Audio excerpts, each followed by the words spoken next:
राधे राधे मेरे साथियों, राम राम। कैसे हैं आप? उम्मीद करता हूं कि आप अच्छे होंगे, मस्त होंगे, ज़बरदस्त होंगे।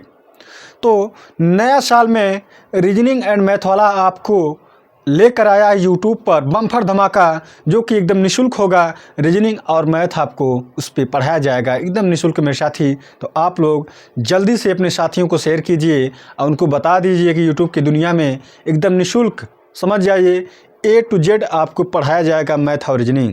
बस आप यहाँ पर सपोर्ट और अपना प्यार बनाए रखिए और ज़्यादा से ज़्यादा शेयर करते रहिए, ठीक है। और कुछ नहीं मुझे चाहिए मेरे साथी। और आप लोग अगर चैनल पे नए हैं तो सब्सक्राइब कर सकते हैं, ठीक है। तो मेरे साथी, आज मैं आपको बताने जा रहा हूँ रीजनिंग की एक क्लास है और आपको सैटरडे टू संडे आपको ये क्लास मिलती रहेंगी, ठीक है। 2 दिन रीजनिंग और आपको मिलेगा 5 दिन या 4 दिन आपको मैथ मिलता रहेगा, ठीक है, इस चैनल पर। बस कोई ऐसा केस आ जाए कि जिस वजह से मैं आपको वीडियो यानी क्लास ना दे पाऊँ, उसके लिए मैं क्षमा चाहता हूँ, ठीक है। लेकिन आज का जो टॉपिक है कैलेंडर रीजनिंग की, ये टॉपिक है। तो कैलेंडर क्या होता है, क्या नहीं होता है, ये सब चीज़ें आपको पता है। बस कुछ ऐसे बेसिक चीज़ें मैं आपको बताने जा रहा हूँ जो एग्ज़ाम की दृष्टि से महत्वपूर्ण है। तो कैलेंडर होता क्या है, यानी कि 12 महीनों का एक समूह होता है और उसमें क्या होते हैं, दिन होते हैं, हफ्ते होते हैं, वर्ष होता है, महीना होता है। तो उसका एक समूह होता है जो कैलेंडर होता है, सभी के घरों में, मोबाइलों में, हर जगह देखने को मिलता है।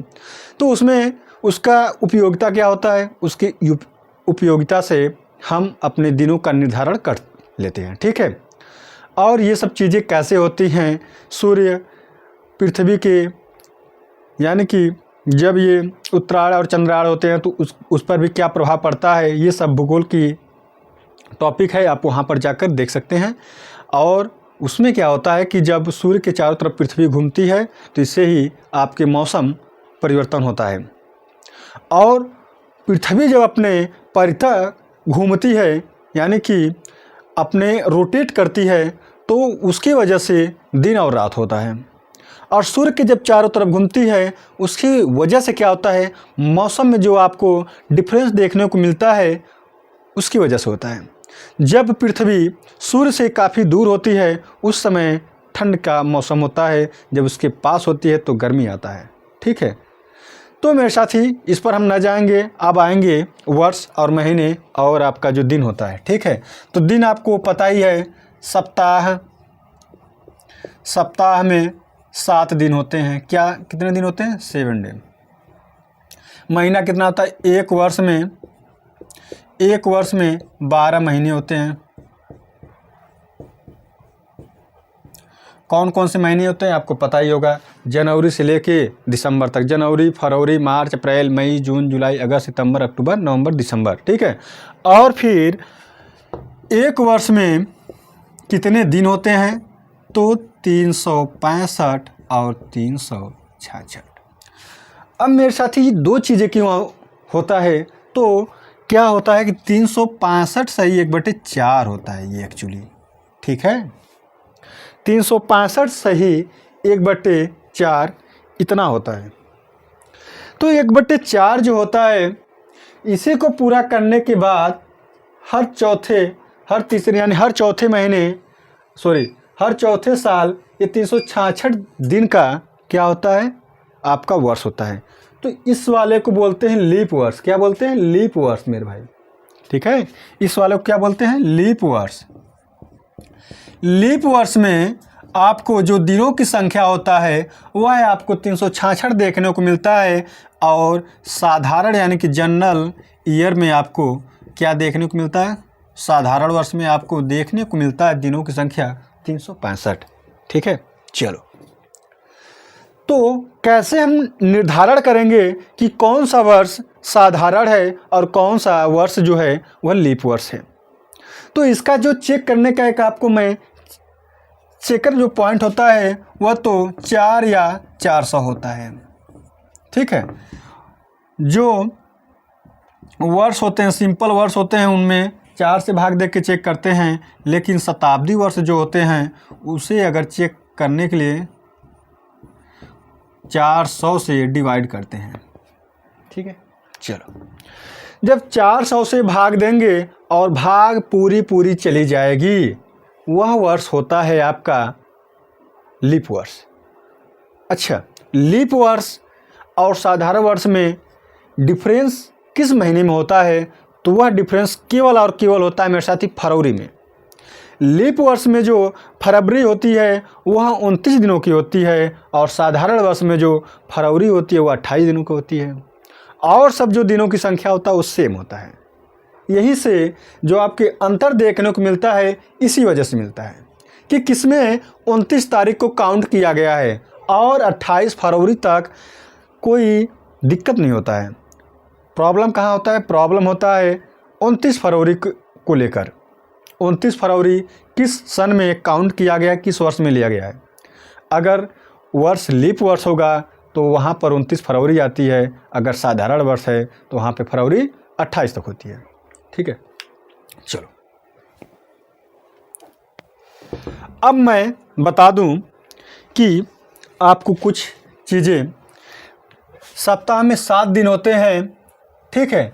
रविवार से लेकर आपको पता ही होगा, रविवार, सोमवार, फिर क्या होता है मंगलवार, फिर आपका होता है बुधवार, ठीक है, बुधवार, फिर आपका होता है बृहस्पतिवार, बृहस्पति, ठीक है, बृहस्पतिवार, फिर आपका आता है शुक्रवार, और फिर आपका आता है शनिवार, ठीक है, शनिवार। इतने बार होते हैं, 7 दिन। चलो फिर क्या होता है, हर 7 दिन के बाद वही दिन फिर रिपीट करता है।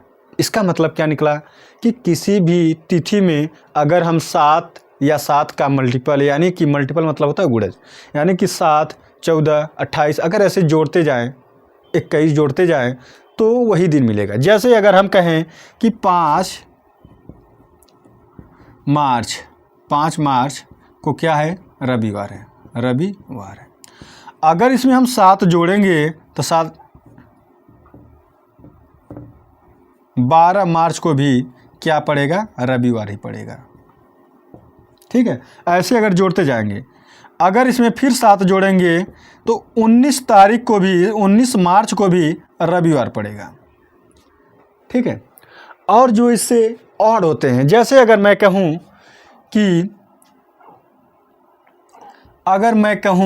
कि 9 जोड़ दें तो क्या होगा। अगर 9 जोड़ दें, या फिर अगर आपसे कहा जाए कि 5 मार्च को शनिवार अगर है, शनिवार है, ठीक है, 5 मार्च को क्या है, या फिर 8 मार्च ले लीजिए, 8 मार्च को शनिवार है मान लेते हैं अटेंडम में।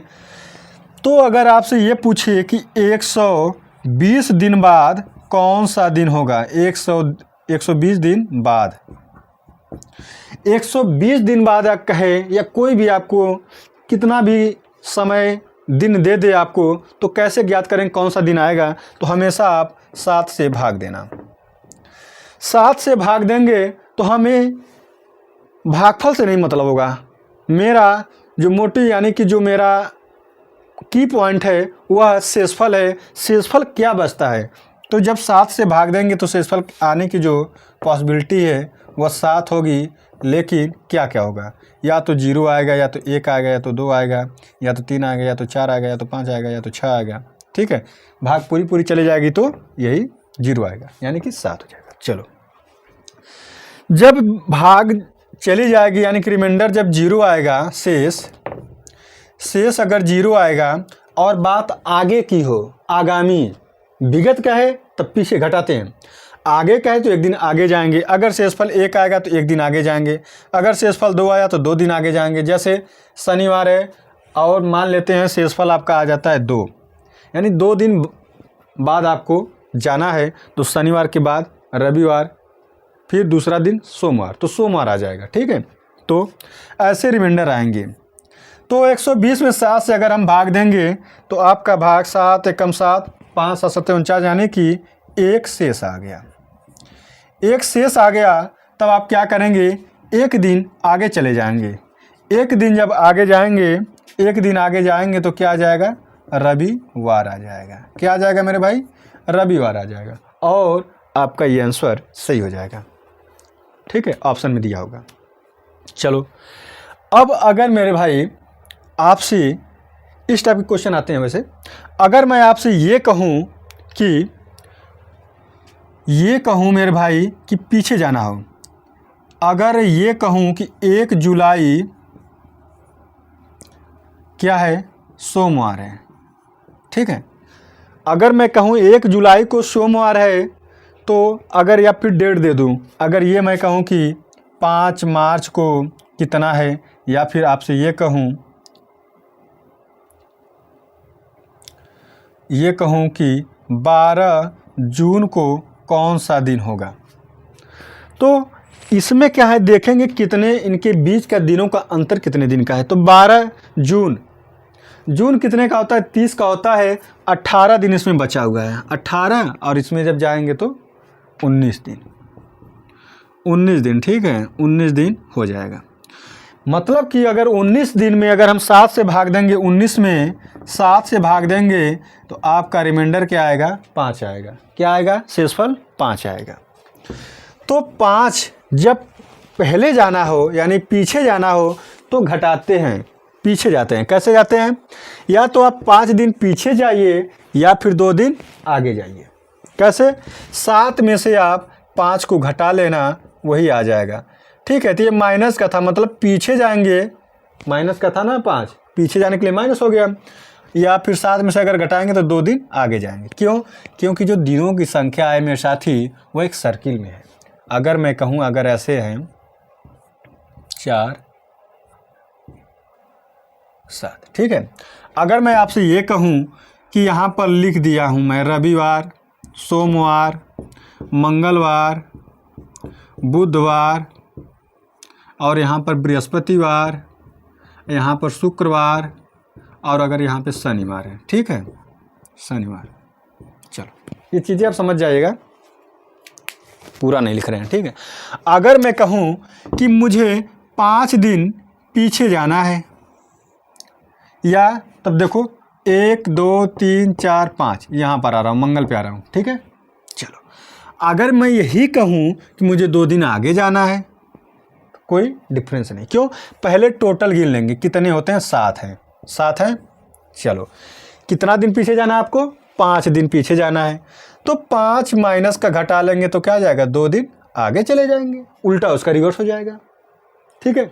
चलो ये चीज़ें मैं आपको बेसिक चीज़ें बता रहा हूँ अभी, क्योंकि ये जो आज की क्लास है कैलेंडर की इंट्रो क्लास है। आज मैं इंट्रो यानी कि परिचित कराऊंगा आपको कैलेंडर से, कि कैलेंडर में क्या क्या चीज़ें आपको जानना बहुत ज़रूरी है, क्या क्या जानना आपको बहुत महत्वपूर्ण है, ठीक है। तो ये सब चीज़ें रहीं, बहुत बेसिक चीज़ें। इस तरह क्वेश्चन अगर आ जाएं तो आप लगाइएगा। चलो अब बात आती है कौन सा लीप वर्ष होता है, कौन सा साधारण वर्ष होता है। तो हमने बताया था कि अगर सिंपल वर्ष अगर हो, शताब्दी वर्ष ना हो, शताब्दी वर्ष और इसमें क्या अंतर होता है, 1 वर्ष हो गया मान लो, साधारण वर्ष, ठीक है, साधारण है, सामान्य वर्ष, सॉरी सामान्य, ठीक है, वो वाला जनरल ईयर मत लेना मेरे भाई। और एक आ गया शताब्दी, शताब्दी। देखो जिसके पीछे 2 जीरो चिपका हो, क्या, जो 100 का मल्टीपल हो, वही शताब्दी वर्ष होते हैं। जैसे अगर हम कहें 200 क्या है, शताब्दी वर्ष है, 400 क्या है, शताब्दी वर्ष है, 1400 क्या है, शताब्दी वर्ष है। अगर ये मैं कहूँ कि 140 क्या है, तो ये शताब्दी वर्ष नहीं है। जिसके पीछे 2 जीरो होंगे वही क्या होगा, शताब्दी वर्ष होगा। क्या होगा, शताब्दी वर्ष होगा। ये आप ध्यान दीजिएगा। तो जो शताब्दी वर्ष होगा उसमें हम 400 से भाग देंगे। किससे देंगे, 400 से भाग देंगे। ये अपने नोट कॉपी में नोट कर लेना मेरे भाई। और रिमाइंडर देखेंगे, रिमाइंडर, अगर रिमाइंडर यानी कि अगर शेष बचता है, कुछ शेष अगर आएगा तो वह होगा जनरल ईयर, ठीक है। जनरल ईयर यानी कि साधारण वर्ष। क्या होगा, साधारण वर्ष होगा। क्या होगा मेरे भाई, साधारण वर्ष होगा, ठीक है। अगर भाग पूरी चली गई यानी कि शेष क्या आ गया, शेष अगर आ गया 0 तो वही होगा लीप वर्ष। ठीक है। और ये जो एक वर्ष होता है अगर आ गया जैसे 1875, 1990, 1920, 2020, 2021, ठीक है, 175, 85, ये सब अगर आ गए तो यह होते हैं सिंपल वर्ष। यानी कि इसमें अगर भाग दे के चेक करना हो तो 4 से भाग देंगे, 4 से भाग देंगे।